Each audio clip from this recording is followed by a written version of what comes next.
I'm very well guided indeed. When I agreed with my learned friends here that if we must use battle from lingo, the enemy has been substantively immobilized. Ours will be to go in and draw blood.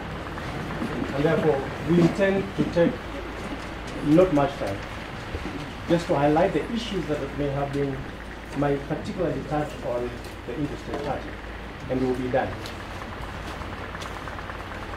So, my lord, my ladies, I'll begin, and then I'll hand over to my learned friend, Mr. Adok, and then my learned friend, Mr. Mwilu. And we have a young man who, in the words of Chinolomo Gwechebe, has washed his hands and would love your lordship to hear him address you as we finish. He's called Mr. Oginga. My ladies, we have filed a replying affidavit.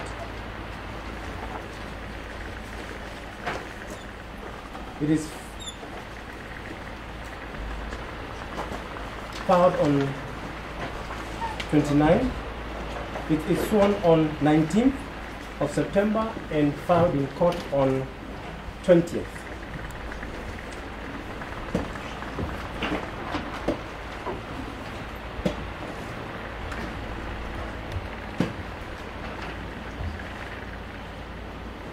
That affidavit raises critical matters of fact which have not been controverted by the respondents.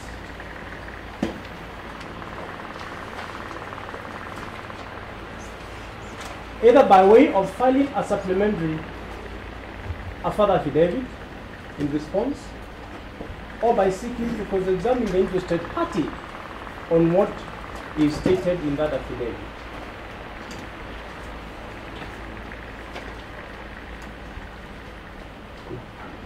And therefore, what we urge your lordship to do with tremendous respect is to admit the facts in that affidavit as the gospel truth.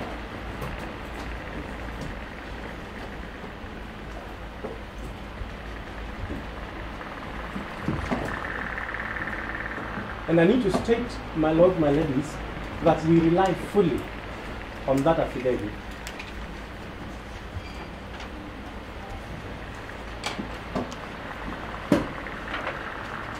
We also seek to rely fully on the interested parties' written submissions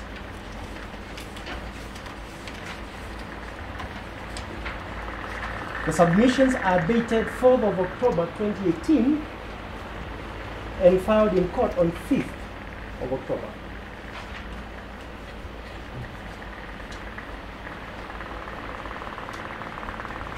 We address about 7 issues in those submissions. I'll take the first 4, and my learned friends will deal with the rest. Permit me, my lords, my ladies, to give you a brief background on the involvement of the interested party in this matter.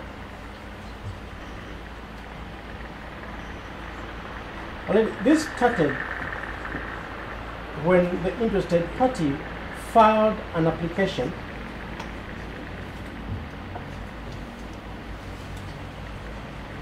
dated 29 August 2018 and filed in court on 30th,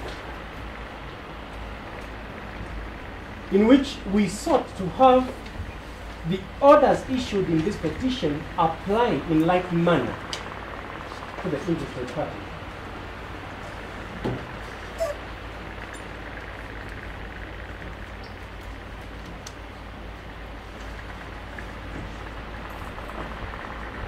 That application was heard by my Lord Justice Mwita, and a ruling delivered on 31st of August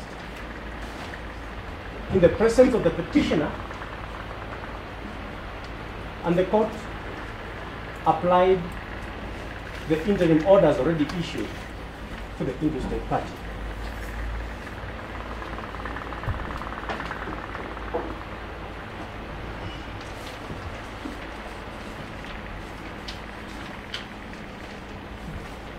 My lords, I begin by making this submission because in the submissions filed by the first respondent,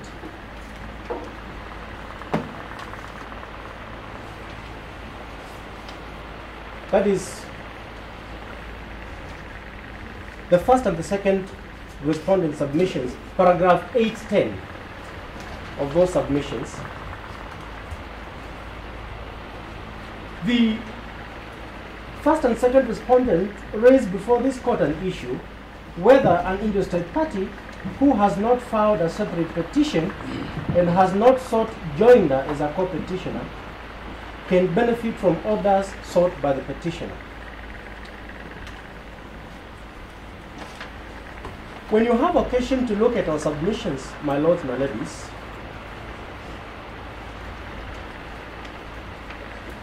you see that we have given an extensive answer to that question from paragraph 2C of our submissions, which is at page 4.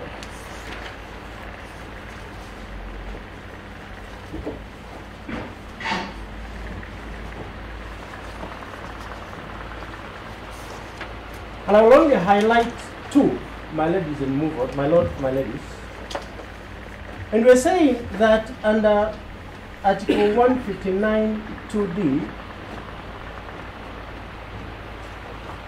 the Constitution ordains that justice shall be administered without undue regard to procedural technicality.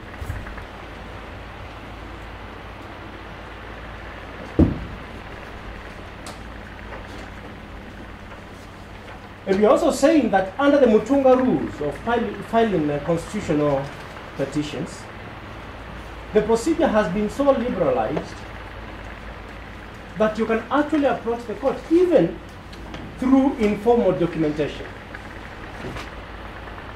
even by an oral application, as long as the court can decipher the questions of breaches of the Constitution.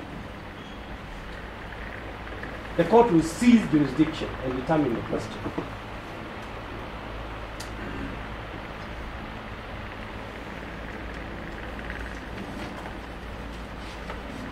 In the reply in affidavit, my lords, my ladies,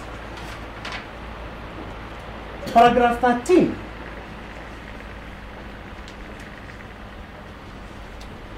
stipulates the relief that the interstate party would like this court to issue.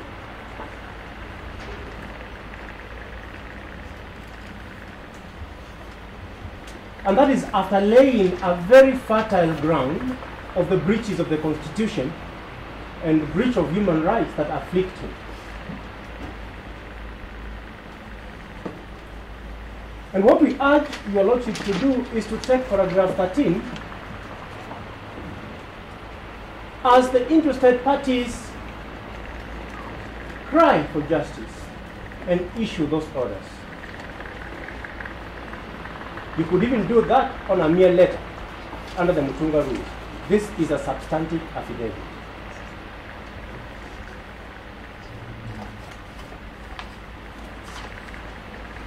And I believe you will have occasion to read this, my lords, but at page 5 of our submissions, we cite the case of Kenya medical laboratory technicians.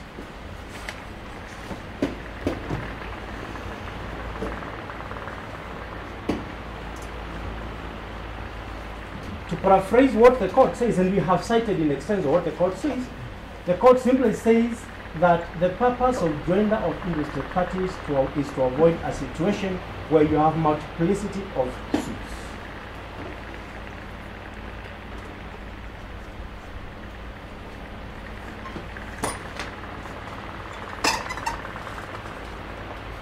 the interested party in this matter did not have to apply to be joined. He was joined from the cradle by the petitioner. That constitutes him a substantive party.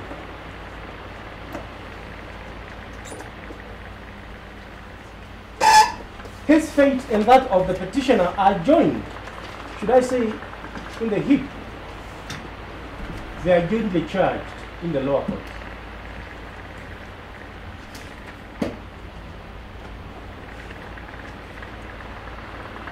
And my lords, respectively, there is no foreseeable manner in which the interested parties' prosecution can proceed on matters that touch on the petitioner in the absence of the petitioner.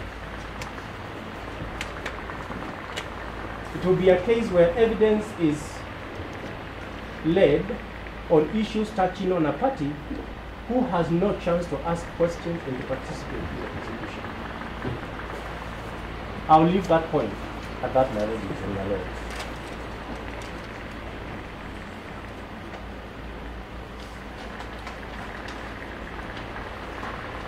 Briefly, my ladies and my lords, the interested party was arrested in his office on 27th of August.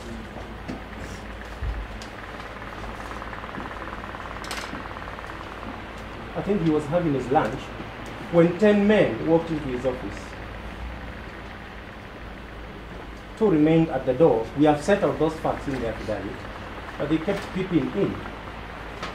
And he says those who walked in ransacked his office, took away his files. They said, we are investigating the Deputy Chief Justice. In the end, the interested party says they took away his documents without his authority, despite his protestations that he needed to get in touch with his client, who is the petitioner, to get permission to allow anybody to access those documents. That fell on deaf ears.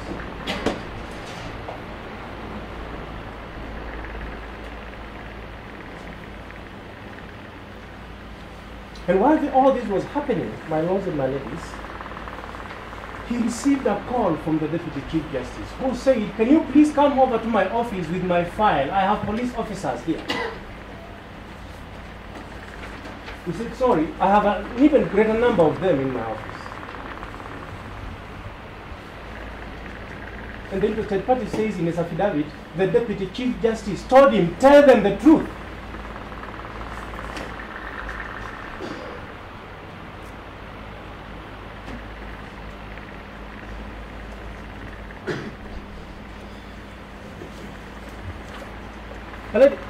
When you look at the affidavit of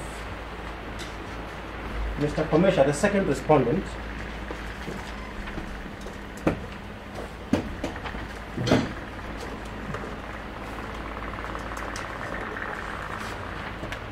the second respondent states at paragraph 11 of that affidavit that he and other officers went to the office of the Deputy Chief Justice on 27th of August 2018, and the Deputy Chief Justice requested for more time to get her records, and she asked for the presence of her advocate. We can speculate as to who her advocate would have been, but the person with the records is the interested party. The person she called on that day was the interested party. The person who would have brought documents to her to show the police that she was innocent was the interested party. But on that day, on 27th, the interested party was arrested.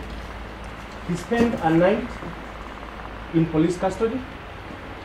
He was arrested at 1.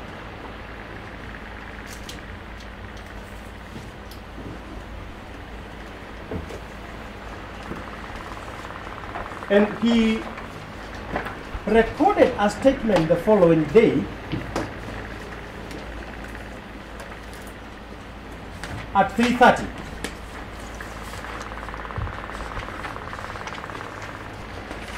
That is, if you look at the affidavit of the second respondent, Abdullah Komesha,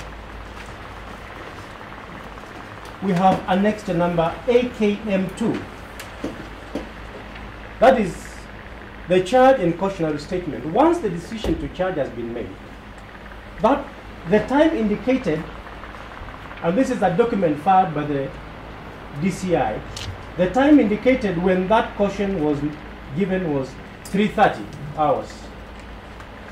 That was the afternoon of the following day after his arrest. He would then be presented in court at 5:30 the same day.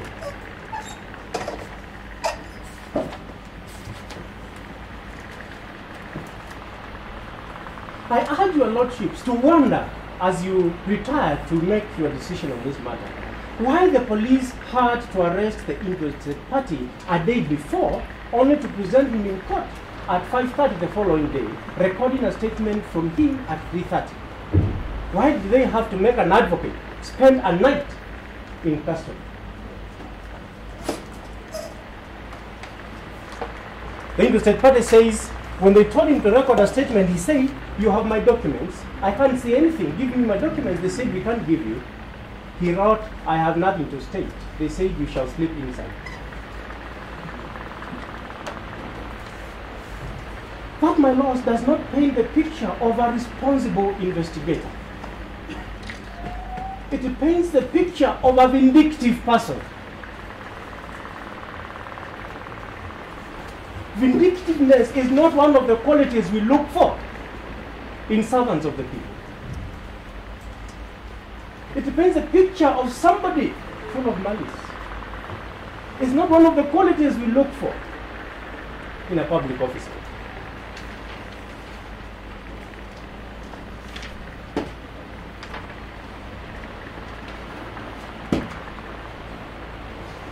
Well, the interested party also states that when he was arrested, in his affidavit, he was shown a charge sheet with 24 counts on 27th.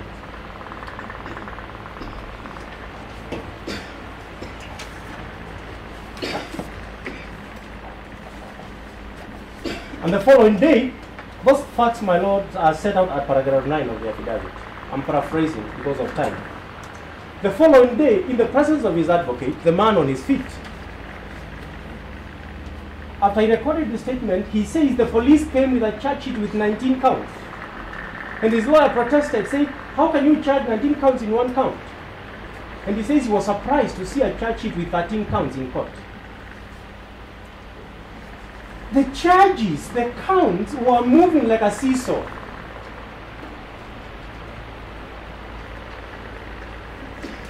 And they had to, because there was no firm anchor for the charges. They could be 24, they could be 19, they could be 13, they can be 12, they can be 0. But I urge your lordship to look at the affidavit in reply filed by the first respondent. The first respondent has asserted that this prosecution is being undertaken pursuant to his direction.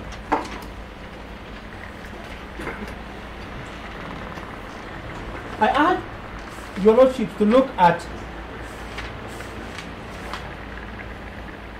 annexure number LO2. There's a youth bundle that the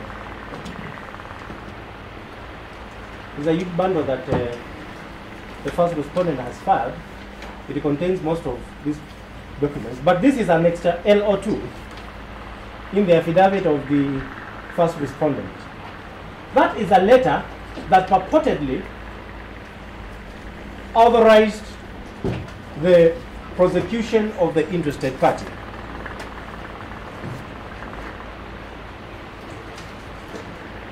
It is dated 28th of August, the same day.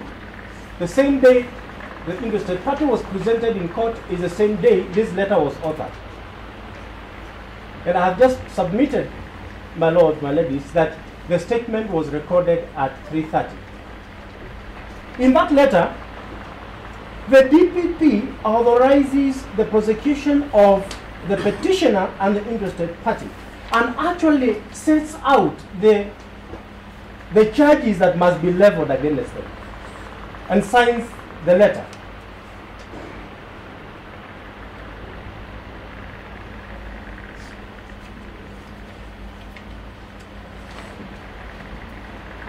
And all goes according to plan, my ladies, until we reach number 5 in that letter, where the DPP said, charge 3 counts of forgery against Stanley Mwilu Kema. The DPP said, charge 3 counts of forgery. When you look at the charge sheet before you, and in our reply in affidavit, we have attached it as exhibit number 1, there are only 2 counts of forgery against Stanley Mwilu, the interested party, while the DPP said charge 3. There is no explanation where one went to or what it related to. But this is the letter from the DPP himself. He says this is what I authorized.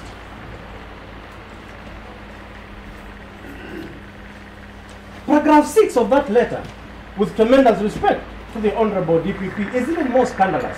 He advised that the interested party, my client, be charged with 6 counts of uttering forged documents.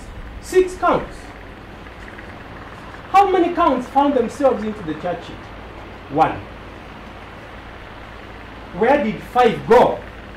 If this was a final directive from the person in charge of public prosecutions, who amended that and by what letter? If it was not whimsical, if it was not capricious,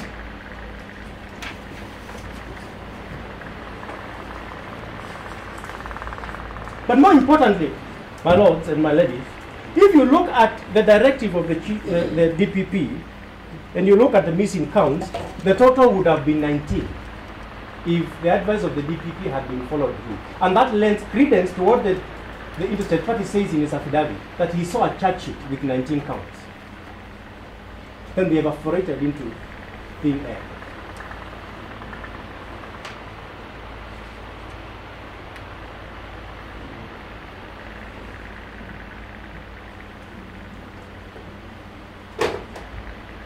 I have stated these things, my lords, my ladies, to show that there was malice, there was improper exercise of public authority, and that taints the decision to prefer charges against the interested party.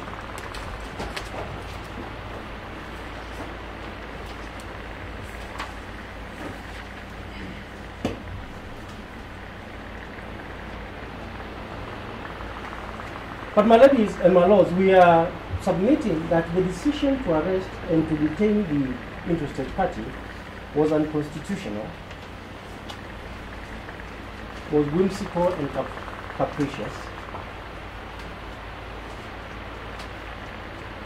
My learned friends, counsel for the petitioner, have submitted, and it is there in the DPP's documents, that investigations commenced in May 2018.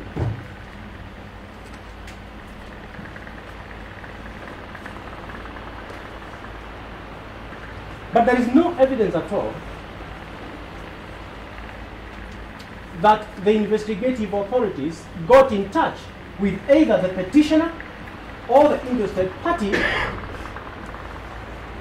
during that period of investigations before a decision to arrest was made.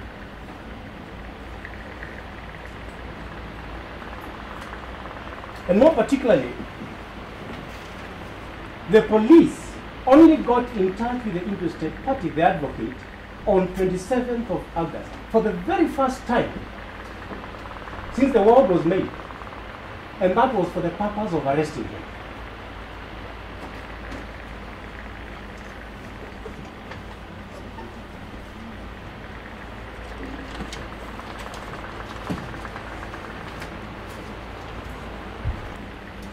But look at what the DPP has told the court in his affidavit. My ladies, my lords, I urge your lordships to look at paragraph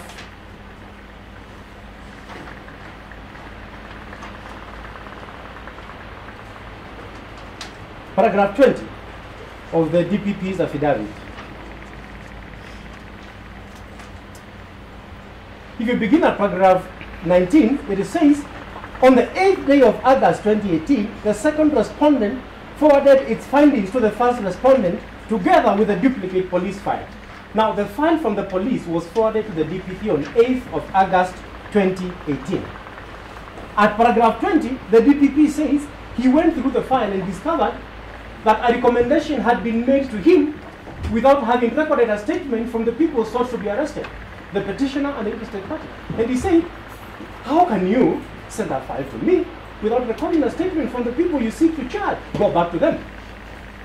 That was on 24th. On 24th of August, the DPP told the police, go back and record a statement. In essence, the DPP was saying your investigations are not complete.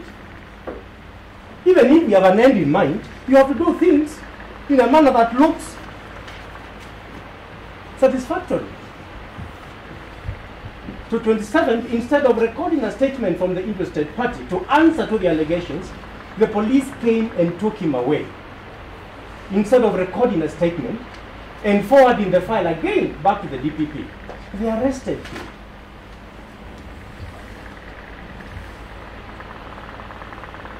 And I urge, my lords, my ladies, let it not be lost on you that the matters complained about in this petition and in the charge pending before, that was proposed before the trial magistrate, are the kind of matters where you would need to engage substantively with the person you seek to charge, to answer those questions, to provide you with information. Why they would come on a day they are determined to arrest the interested party is not a matter of conjecture. They had an end in mind.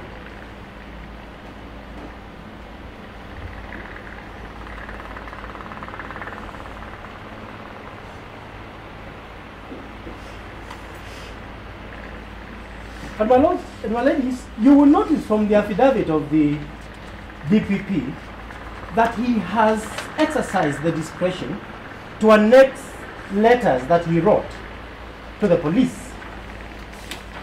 More particularly, 2 letters. That is annexure number LO1, which is the letter advising the police to record a statement from the alleged suspects, and annexure LO2, which apparently is the final letter authorizing the prosecution, which came on the day these 2 were taken to court.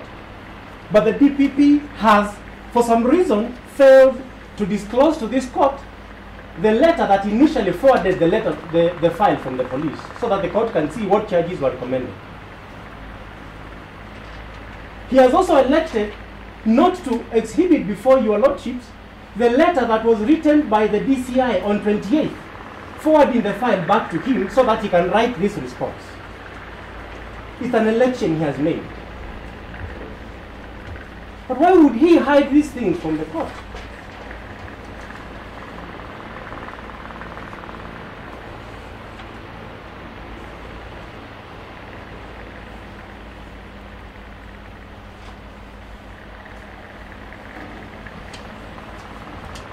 And my lords, my ladies, while it is now apparent from the affidavit of the DPP that the police forwarded the file on 8th of August, if you look at the affidavit of Mr. Komesha,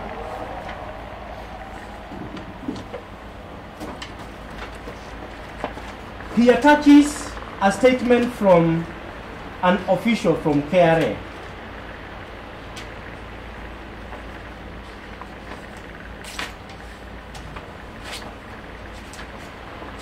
It's AKM28. It's AKM27, sorry. It is attached to the affidavit of commercial. Now look at what this officer says, my lord. And this is against the background that the DPP received the file from the DCI on 8th.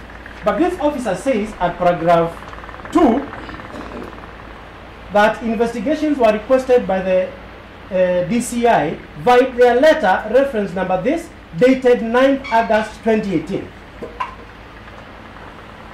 So the letter requesting from the DCI, requesting KRA to investigate this matter, was sent on 9th of August, a day after the DCI had forwarded the file to the DPP. Clearly, the file forwarded to the DPP did not have this vital component of evidence from KRA.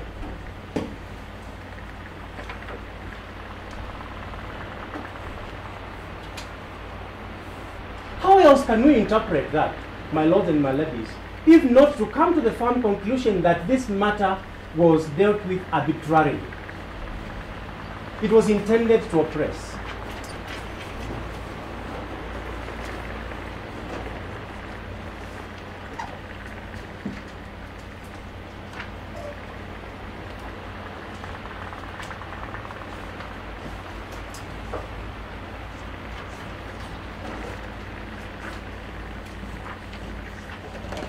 My lords and my ladies,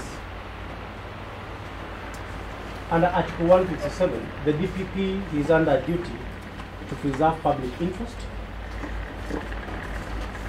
and to act in a manner that respects the law.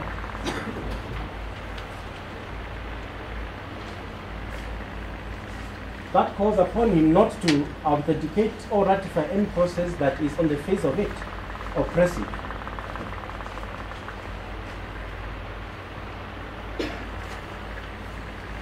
Or that which breaches the law. Allow me, your lordship, to refer you to my first authority.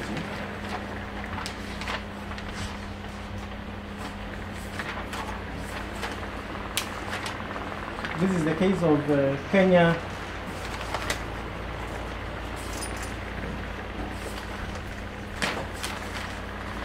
This is the case of Standard, the second authority, my lords, my ladies.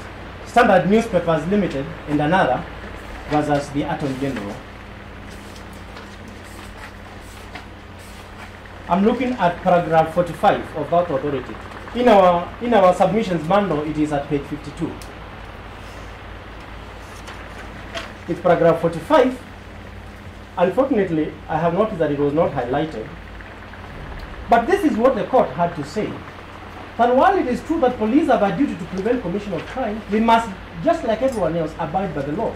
And there must be due process in everything that they do in exercise of their mandate to prevent the commission of crime. To what otherwise would be to say that the rules and dictates of democracy are too tedious to observe and an unnecessary inconvenience. And this would result in anarchy and negate the very core principles of our Constitution. I quote that, my lords and my ladies, to state that the Director of Public Prosecutions has a constitutional mandate to ensure that what goes through his office meets the constitutional threshold, because he deals with the rights of citizens of this country who have been elevated above the rulers by our 2010 Constitution.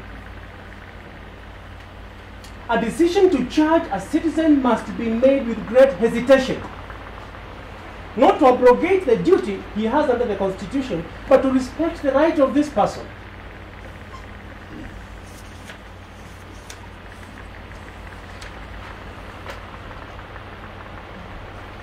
And as I finish, to give way to my learned friends, my ladies and my lords, allow me to suggest to you that our trial courts are not conveyor belts for charge sheets and for plea taking.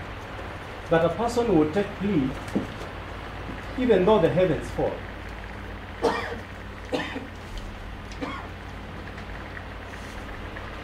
A plea that has been taken introduces a heavy burden in the life of the person.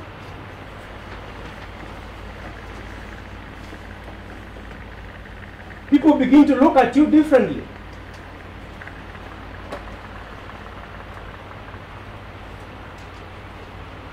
It is for that purpose, and my learned friends will refer you to authorities that will persuade you that our courts need to be, and our authorities need to be circumspect in making a decision either to charge a person or to allow a charge to stand.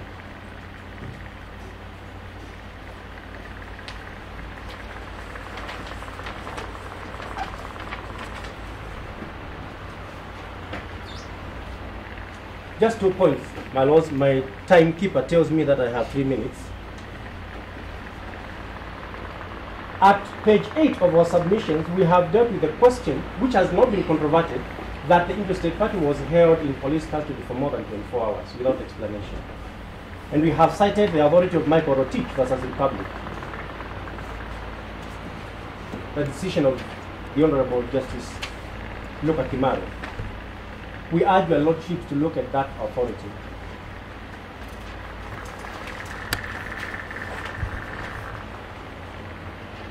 We have also stated at paragraph 9, at page 9 and paragraph 4 of our submissions,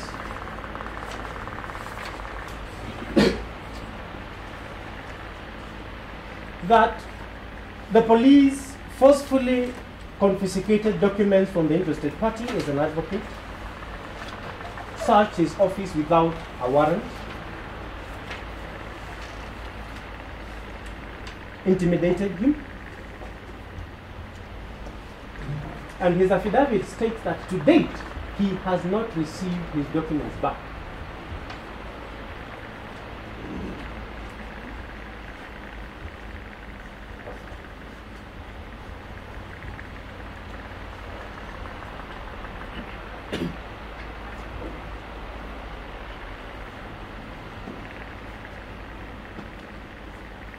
But for some reason, my lords and my ladies, the documents, and this has been submitted, I will not belabor the point, the documents that relate to a bulk of the charges relating to payment of taxes have not been exhibited for some reason.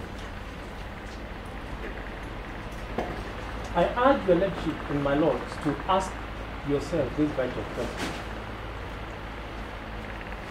Where the DPP and the police choose to exhibit most of the documents and to conceal others, which constitute a bulk of the foundational basis of the proposed charge.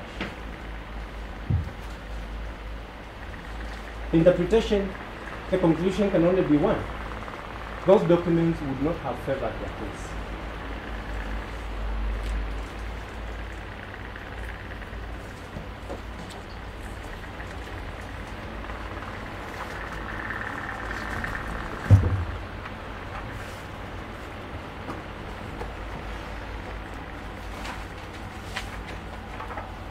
But even among the documents that were presented, my lords, by the police,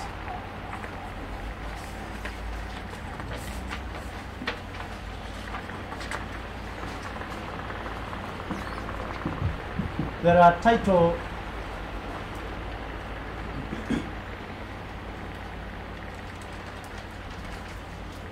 I'm looking at the affidavit of Commercia at page 219.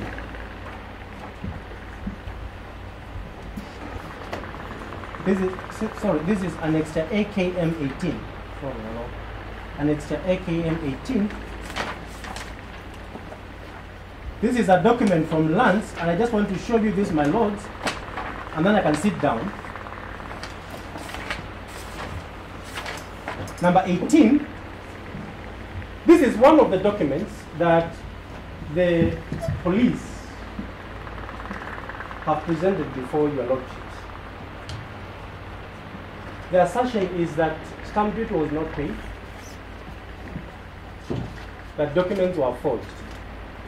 But look at that document, AKM 18. A document they have filed themselves. On the face of it, my lords and my ladies, has an avalanche of stamp duty stamps. They are all labeled collector of stamp duty.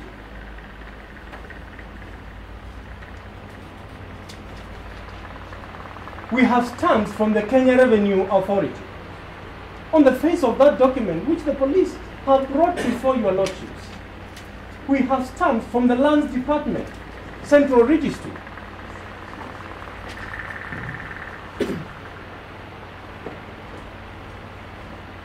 We have a stamp from the valuer, valued at 162 million. This is a document presented by the DCI.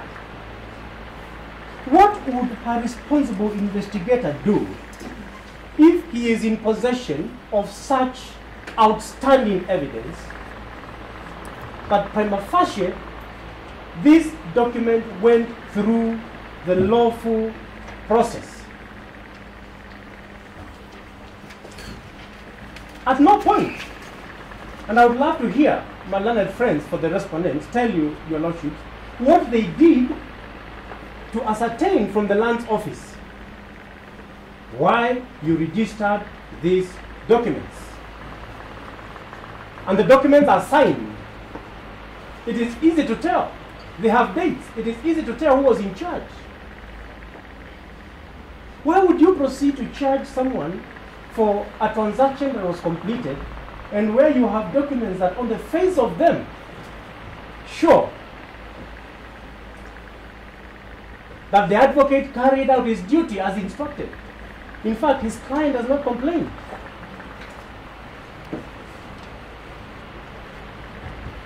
That counts for malice.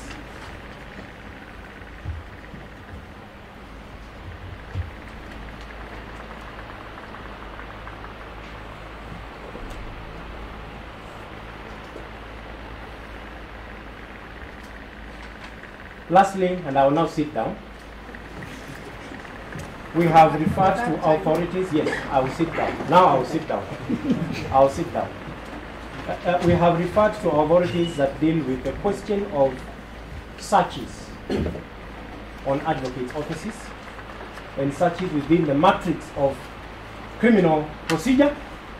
Things I would never have known had I not been properly instructed by my criminal law teacher who sits before me respectively, Mr. Justice Musyoka. I urge your lordships and your lordships to look at those authorities. Our assertion is that that search was unlawful, that you can no more invade an advocate's office but you can invade a judge's office. Picture police officers, my lords and my ladies, coming to your office abruptly, without notice, ransacking your office, carrying away your files, accessing your computers.